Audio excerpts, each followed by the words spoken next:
جو کبھی اس کی محبت کے گھر تھے، مگر جس پھول میں دل کی مہک تھی اس میں اب دغا کے کانٹے ہیں۔ حیدر نے تیز کٹار پہلو سے نکالی اور دبے پاؤں نعیمہ کی طرف آیا، لیکن اس کے ہاتھ نہ اٹھ سکے۔ جس کے ساتھ عمر بھر زندگی کی سیر کی، اس کی گردن پر چھری چلاتے ہوئے اس کا ہردے دروت ہو گیا، اس کی آنکھیں بھیگ گئیں، دل میں حسرت بھری یادگاروں کا ایک طوفان سا اٹھا۔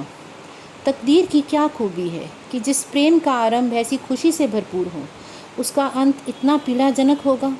اس کے پیر تھر تھرانے لگے، لیکن سوابھیمان نے للکارا۔ دیوار پر لٹکی ہوئی تصویریں اس کی اس کمزوری پر مسکرائیں، مگر کمزور ارادہ ہمیشہ سوال اور علیل کی آڑ لیا کرتا ہے۔ حیدر کے دل میں خیال پیدا ہوا، کیا اس محبت کے باغ کو اجاڑنے کا الزام میرے اوپر نہیں ہے؟ جس وقت بدگمانیوں کے انکوے نکلے، اگر میں نے تانوں اور دھکاروں کی بجائے محبت سے کام لیا ہوتا تو آج یہ دن نہ آتا۔ میرے ظلموں نے محبت اور وفا کی جڑ کاٹی۔ عورت کمزور ہوتی ہے، کسی سہارے کے بغیر نہیں رہ سکتی، اور جس عورت نے محبت کے مزے اٹھائے ہوں، الفات کی نازبرداریاں دیکھی ہوں، وہ تانوں اور ذلتوں کی آنچ کیا سہ سکتی ہے؟ لیکن پھر غیرت نے اکسایا کہ جیسے وہ دھندلا چراغ بھی اس کی کمزوریوں پر ہنسنے لگا۔ سوابھیمان اور ترک میں سوال جواب ہو رہا تھا کہ اچانک نعیمہ نے کروٹ بدلی اور انگڑائی لی۔ حیدر نے فوراً تلوار اٹھائی۔ جان کے خطرے میں آگا پیچھا کہاں؟ دل نے فیصلہ کر لیا۔ تلوار اپنا کام کرنے ہی والی تھی کہ نعیمہ نے آنکھیں کھول دی۔ موت کی کٹار سر پر نظر آئی۔ وہ گھبرا کر اٹھ بیٹھی۔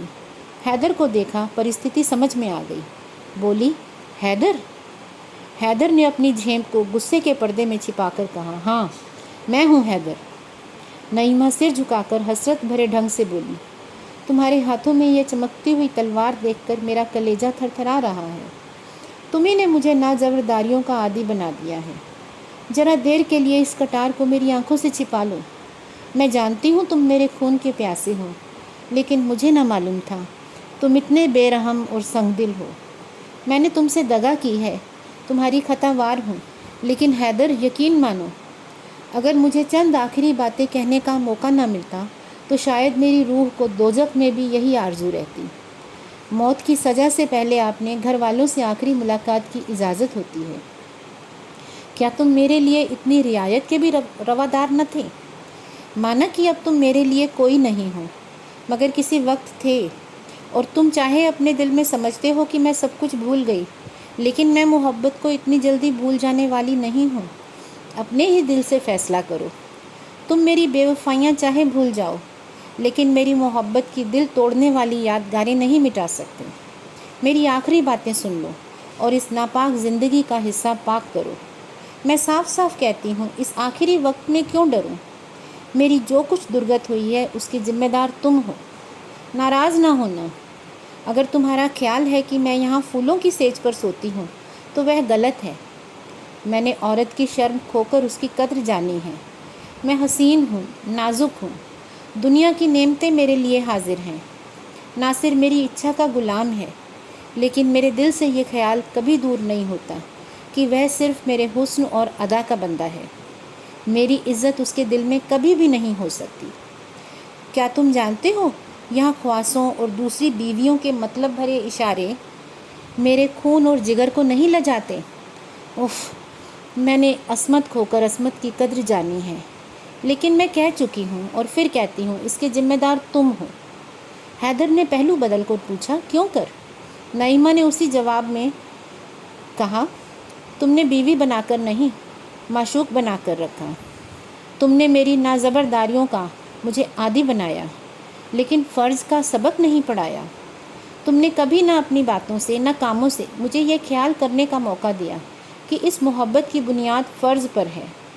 تم نے مجھے ہمیشہ حسن اور مستیوں کے طلسم میں پھنسائے رکھا اور مجھے خواہشوں کا غلام بنا دیا۔ کسی کشتی پر اگر فرض کا ملاح نہ ہو تو پھر اسے دریا میں ڈوب جانے کے سوا اور کوئی چارہ نہیں۔ لیکن اب باتوں سے کیا حاصل؟ اب تو تمہاری غیرت کی کٹار میرے خون کی پیاسی ہے، اور یہ لو میرا سر تمہارے سامنے جھکا ہوا ہے۔ ہاں، میری ایک آخری تمنا ہے، اگر تمہاری اجازت پاؤں تو کہوں۔ یہ کہتے کہتے نعیمہ کی آنکھوں میں آنسوؤں کی باڑھ آ گئی۔ اور حیدر کی غیرت اس کے سامنے نہ ٹھہر سکی۔ اداس سور میں بولا، کیا کہتی ہو؟ نعیمہ نے کہا، اچھا اجازت دی ہے تو انکار نہ کرنا۔ مجھے ایک بار پھر ان اچھے دنوں کی یاد تازہ کر لینے دو جب موت کی کٹار نہیں، محبت کے تیر جگر کو چھیدا کرتے تھے۔ ایک بار پھر مجھے اپنی محبت کی باہوں میں لے لو، میری آخری ونتی ہے۔ ایک بار پھر اپنے ہاتھوں کو میری گردن کا ہار بنا دو۔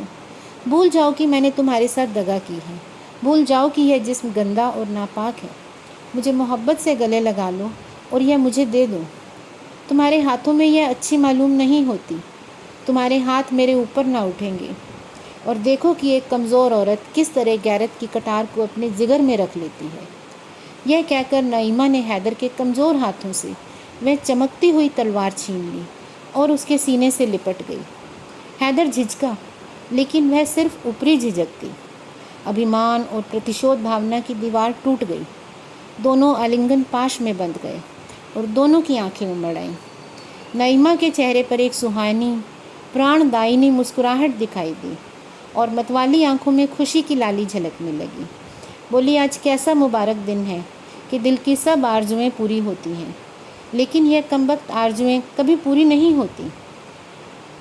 اور اسے سینے سے لپٹ کر محبت کی شراب کے بغیر نہیں رہا جاتا۔ تم نے مجھے کتنی بار پریم کے پیالے دیے ہیں، اس سراہی اور اس پیالے کی یاد نہیں بھولتی۔ آج ایک بار پھر الفت کی شراب کا دور چلنے دو، موت کی شراب سے پہلے الفت کی شراب کا مزہ دو۔ ایک بار پھر میرے ہاتھوں سے پیالہ لے لو، میری طرف انہی پیار کی نگاہوں سے دیکھو جو کبھی آنکھوں سے نہ اترتی تھی۔ پی جاؤ، مرتی ہوں تو خوشی سے مروں۔ نعیمہ نے اگر ستتو کھو کر ستتو کا مولیہ جانا تھا تو حیدر نے بھی پریم کھو کر پریم کا مولیہ جانا تھا۔ اس پر اس سمے ایک مدہوشی چھائی ہوئی تھی، لجا اور یاچنا اور جھکا ہوا سر۔ یہ غصے اور پرتیشودھ کے جانی دشمن ہیں، اور ایک عورت کے نازک ہاتھوں میں تو اس کی کاٹ سے بھی تیز تلوار کو مات ہوتی ہے۔ انگوری شراب کے دور چلے اور حیدر نے مست ہو کر پیالے پر پیالے خالی کرنے شروع کیے۔ اس کے جی میں بار بار آتا تھا کہ نعیمہ کے پیروں پر سر رکھ دوں اور اس اجڑے ہوئے آشیانے کو آباد کر دوں۔ پھر مستی کی کیفیت پیدا ہوئی اور اپنی باتوں پر، اپنے کاموں پر اسے اختیار نہ رہا۔ وہ رویا، گڑ گڑایا، منتیں کی، یہاں تک کہ ان دغا کے پیالوں نے بھی سر جھکا دیا۔ حیدر کئی گھنٹوں تک بے سدھ پڑا رہا۔ وہ چونکا تو رات بہت کم باقی رہ گئی تھی۔ اس نے اٹھنا چاہا، لیکن اس کے ہاتھ پیر ریشم کی ڈوریوں سے مضبوط بندھے تھے۔ اس نے بھوچک ادھر ادھر دیکھا۔ نعیمہ اس کے سامنے وہی تیز کٹار لیے کھڑی تھی۔ اس کے چہرے پر ایک قاتلوں جیسی مسکراہٹ کی لالی تھی۔ فرضی معشوق کے خونی پن اور خنجر بازی کے ترانے وہ بہت بار گا چکا تھا، مگر اس وقت اسے اس نظارے سے شاعرانہ لطف اٹھانے کا جیوٹ نہ تھا۔ جان کا خطرہ نشے کے لیے ترشی سے زیادہ قاتل ہے۔ گھبرا کر بولا، نعیمہ؟ نعیمہ نے اسی لہجے میں کہا، ہاں میں ہوں نعیمہ۔ حیدر غصے سے بولا، کیا پھر دغا کا وار کیا؟ نعیمہ نے جواب دیا، جب وہ مرد جسے خدا نے بہادری اور قوت کا حوصلہ دیا ہے دغا کا وار کرتا ہے تو اسے مجھ سے یہ سوال کرنے کا کوئی حق نہیں۔ دغا اور فریب عورتوں کے ہتھیار ہیں، کیونکہ عورتیں کمزور ہوتی ہیں۔ لیکن تم کو معلوم ہو گیا کہ عورت کے نازک ہاتھوں میں یہ ہتھیار کیسی کاٹ کرتے ہیں۔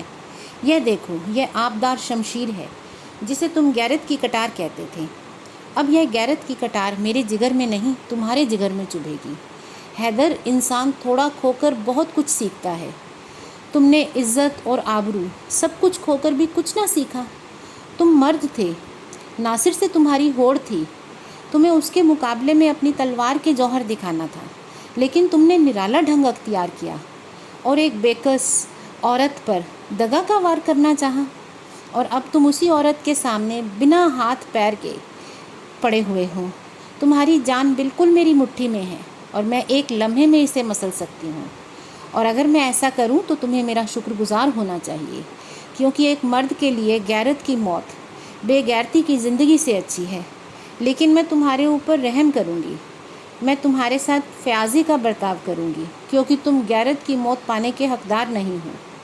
جو غیرت مند چند میٹھی باتوں اور ایک پیالہ شراب کے ہاتھوں بک جائے وہ اصلی غیرت نہیں ہے۔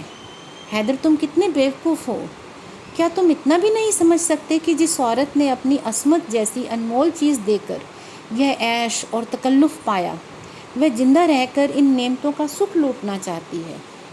جب تم سب کچھ کھو کر زندگی سے تنگ نہیں ہو تو میں کچھ پا کر کیوں موت کی خواہش کروں؟ اب رات بہت کم رہ گئی ہے، یہاں سے جان لے کر بھاگو، ورنہ میری سفارش بھی تمہیں ناصر کے غصے کی آگ سے بچا نہ سکے گی، اور تمہاری یہ غیرت کی کٹار میرے قبضے میں رہے گی، تمہیں یاد دلاتی رہے گی کہ تم نے عزت کے ساتھ ساتھ غیرت بھی کھو دی ہے۔ دوستو، اگر آپ کو یہ کہانیاں پسند آتی ہیں تو آپ میرے چینل کو سبسکرائب کیجئے اور اس ویڈیو کو لائک کیجئے، شیئر کیجئے۔ دھنیہ واد۔